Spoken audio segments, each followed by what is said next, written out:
Hi, today we're going to make bagels. It's a recipe that's just a sort of classic bagel, and you can use poppy seeds on the top or sesame seeds or anything like that. So I haven't made bagels until recently, so it's quite exciting for me to try this out. So as per usual, I'm going to have my what you need. So you're going to have 320 mils of warm water, which is actually here. 320 mils of warm water, 7 grams of that instant yeast. The little sachets you get are brilliant. And then with that, 1 tablespoon of sugar.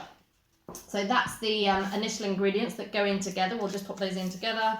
It just gets the yeast activated and started whilst we're chatting. Then in the other bowl, so we're just getting the yeast going in the warm water. The sugar helps that to all get going together. So mix those top ingredients, number 1, the first section together.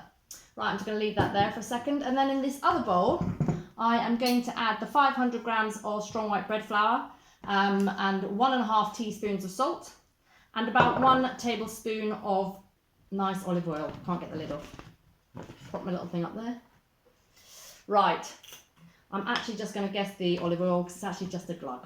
It's just about that much. So that's going to go into the other bowl here.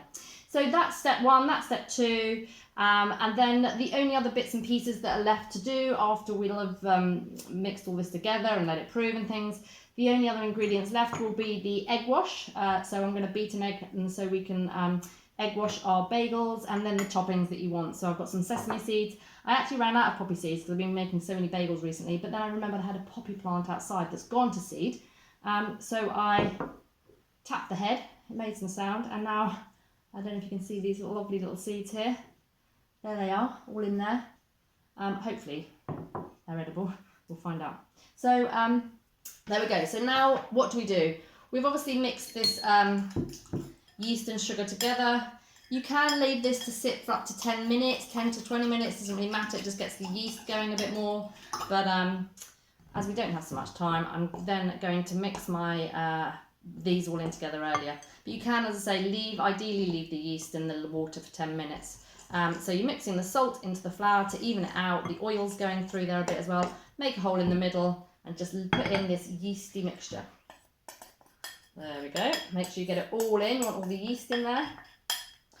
So that's 320 mils, which actually is 300 grams. But if you're going to do it in measurements, it's 320 mils of tepid water to 500 grams of bread flour and a sachet of yeast and 1.5 teaspoons of salt. That is your classic kind of bread recipe. Now it's going to be wet at the beginning, so I'm just going to mix this together initially with my spatula here, just to incorporate that together. Throw a little bit over myself, and then what you're going to do, mix that together. Then you're going to knead it for 10 minutes, and after you've kneaded it, I've cleaned the table so the table's nice and clean. Once it's started to come together and it's not going to stick to absolutely everything, I'm going to knead it on the table for 10 minutes. So there are some little methods here as well. So mix the water, sugar and yeast, let it stand for 10 minutes, that's step 1. Add the yeast mixture to the flour, salt and oil, step 2, and mix and knead it for 10 minutes.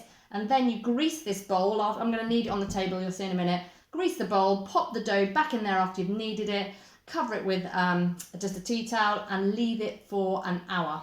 And then after that, you're going to make them into 8 little balls. You're going to make 8 bagels. So, as I say, I'm going to tip this out on here.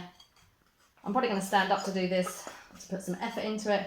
If you've got one of the standalone mixers, like one of the Kenwoods or the KitchenAids or one of the ones like that, then you can always use that. I don't use them much for dough. I always think they're going to burn the engine out a little bit because it's such a tough old thing to do.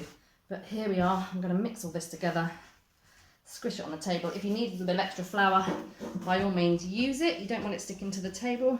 Bring it all together to begin with and knead away for 10 minutes to form, get everything together. As I say, if it starts sticking to the table, feel free to just get a little bit of extra flour and dust, but don't go too mad because you'll make your dough too tough. Mix it together, keep kneading, bringing it over, folding it in like this. And then once you've kneaded it for 10 minutes, I'm going to do it for 10 more minutes, you'll oil your bowl a little bit. You can put it back in the water bowl actually if it's big enough. If not, just wipe out this, put a little bit of oil in it and let it rest for an hour, and then we'll go to step 2.